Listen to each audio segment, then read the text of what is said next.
halkan waxaan ku soo gabagabeynayaa xaflad yar oo aan ku qabanay halkaas ugu nimid waxaana noo shir gudoominaya Faarax Cabdulaahi Faaraxow aniga Cismaan Galley Xaaji Gooye Jamaamatey intaba waa isku nimid waxaan halkan ku cadeeyay lacagii aad soo dirteen oo ahayd $9,400 waxaa ka horeysay 2,900 oo Nairobi lagu diray oo ay ku aadeen Hindiya markii la isku daro cadadaas waa dareemaysaan waa 12,000 waa 12,000 iyo waa 12,000 zaad waaye marka hadda 9,400 hadda dirayna sidaas wada socda dadkii soo dhiibay midowga bahweynta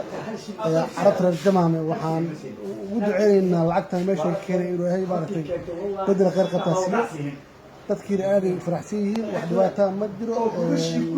insha Allah dad badan hadda miiska ay saariyiin sida hadda aan warar ku hayno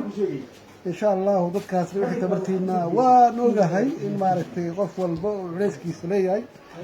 bal insha Allah khayrka wad bilowdeen waxaan rajeynayaa inaad khayrka la laabtaan oo balaarisaan oo dadkaana dadka niyadda ku hay qalbigooda inaad xadgalisaan wax walba fiican tahay intaas duco ajir ay ku jirin wassalaamu calaykum waraxmatullaahi wabarakaatuh